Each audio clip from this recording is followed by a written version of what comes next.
Greetings, Stash Wyslouch here. Welcome to week 23 of our musical quick tips. We have musical quick tips every Friday.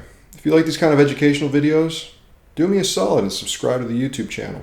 If you really like these videos, consider becoming a patron on Patreon. You'll get weekly supplemental materials to every single quick tip we do every Friday. You'll be part of our music community, and you're backing the making of these videos financially, which is greatly appreciated. This week's quick tip: get comfortable and understand the terminology of intervals, the names of intervals. What's an interval? It's the distance from one note to another. Interval names are two parts: a prefix or quality and a number.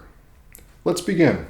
Let's take a C major scale as our benchmark for labeling these intervals. C, D, E, F, G, A, B, C. C is the first note or root. D is the second note. E is the third, etc. Our first interval, going from the root of the major scale to the second note, a major second, from C to D. Root to the third of the major scale, C to E, a major third.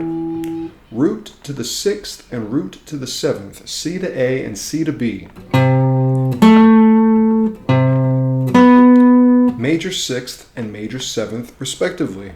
Those are the four intervals with the major prefix: second, third, sixth, and seventh. Major second, major third, major sixth, major seventh, derived from the major scale. From the root to the fourth and root to the fifth, C to F and C to G, we call them a perfect fourth and a perfect fifth. Those are all our naturally occurring intervals from the root to the respective note in the major scale. Each one of these intervals could be objectively expressed as a certain number of half steps. For example, a distance of a major second from C to D could also be expressed as the distance of two half steps.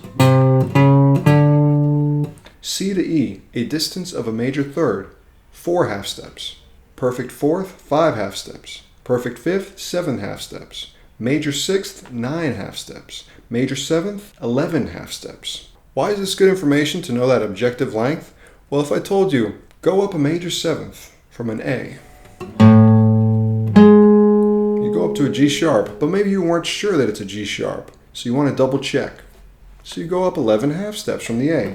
1, 2, 3, 4, 5, 6, 7, 8, 9, 10, 11. Oh, interesting. Very cool.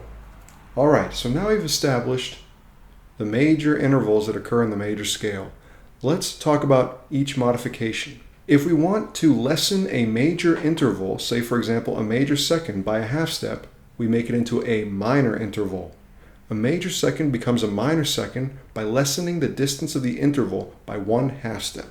A minor second can be objectively expressed as 1 half step. A major third becomes a minor third by lessening the distance by a half step. Major sixth, minor sixth, half step. Major seventh, minor seventh, half step. The perfect intervals, a perfect fourth and a perfect fifth. If you lessen the distance of those by a half step, they become diminished. A perfect fifth becomes a diminished fifth by lessening it by a half step. C to G is a perfect fifth. A diminished fifth is C to a G flat. If we raise the distance of a perfect interval by a half step, we alter it. So a perfect fourth, C to F, becomes an altered fourth by raising it by a half step, C to F sharp. We've now described all the intervals and all the variations that occur within an octave. This is very cool and useful information. For me, it's useful because it gives me a good system to codify melodies. A lot of times I think of melodies as a sequence of intervals.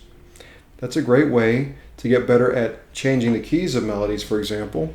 So in my brain, I might think of a melody as, okay, starts on the root, goes up a fourth, down a minor second, up a perfect fifth. And to my loyal patrons, this week's supplementary PDF is a list of all these intervals, all the variations, and the objective length of them, so you can reference them and test yourself out. Something useful that could be cool as an exercise is, can you determine What intervals are between all the notes in a given melody? Thanks so much for watching to the end of this video. This has been a very technical experience, but I think it'll lay a good groundwork for a lot of the quick tips we've already done and a lot of the quick tips we will be doing in the future. Thank you for subscribing to the YouTube channel. Thank you for checking out the Patreon page. And we'll see you next week for another weekly musical quick tip.